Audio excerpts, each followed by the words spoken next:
সামগ্রিক এই পরিস্থিতি বা ইলেকশন কমিশনের এই আচরণগুলো আসলে নির্বাচনে প্রভাব বিস্তার করে লেভেল প্লেইং ফিল্ড নষ্ট হচ্ছে এবং এটার জন্য যদি মাঠে নামতে হয় তাহলে আমরা সম্মিলিতভাবে ঐক্যবদ্ধভাবে মাঠে নামবো 10 দলীয় জোট।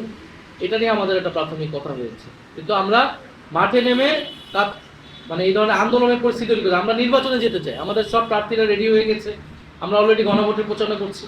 আমাদের কালকে হয়তো 300 আসনে একটা সমঝোতা পুরো পরিষ্কার হয়ে যাবে, উইথড্র করবে আমাদের সকলের প্রার্থী যারা।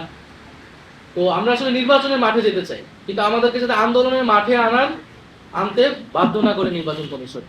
একটা যদি নিউজের রেফারেন্স দেই তাহলে 31 জন ঋণ খেলাপি আছে এখন পর্যন্ত। দ্বৈত নাগরিকের সংখ্যাটাও এর কাছাকাছি হবে। আমরা পুরো রিপোর্টটা প্রকাশ করব সামনের দিনে। আবার অনেকের দ্বৈত নাগরিকত্বের বিষয়টা আপনারা জানেন অনেক ক্ষেত্রে গোপন থাকে। অনেকের এখন পৃথিবীর বিভিন্ন দেশের পাসপোর্ট আইডি কার্ডের ছবি এখন আমাদের সামনে আসছে নতুন করে, যেটা আপিলের সময় শেষ হয়ে যাওয়ার পরে আসছে। তবে দ্বৈত নাগরিকদেরকে যে কোনো সময় চ্যালেঞ্জ করা যায়, যেহেতু এটা সংবিধান অনুযায়ী তারা নির্বাচন করতে পারবে না। ইভেন নির্বাচিত হওয়ার পরও তাদেরকে চ্যালেঞ্জ করে তাদের সংসদ সদস্য পদ বাতিল করা যায়। এটা নিয়ে আমাদের কার্যক্রম চলমান থাকবে।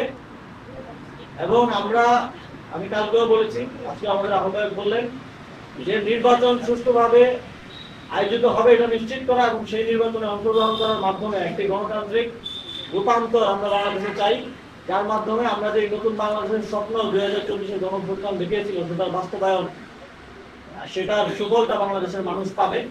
এটাই আমাদের ফার্স্ট প্রায়োরিটি। কিন্তু আমরা সকল স্টেক হোল্ডারদেরকে এবং নির্বাচন আয়োজনের সঙ্গে যারা জড়িত সবাইকে আহ্বান জানাবো, এমন কোনো পরিবেশ তৈরি করবেন না যেখানে আমাদেরকে বাধ্য হতে হয় ভিন্ন কোনো কিছু চিন্তা করার জন্য। যদি এই যে অনিয়ম চলছে, এই অনিয়ম চলতে থাকে, তাহলে আমাদের দলের পক্ষ থেকে, আমাদের জোটের পক্ষ থেকে আমরা একসঙ্গে প্রস্তুত আছি যে কোনো সিদ্ধান্ত গ্রহণের জন্য।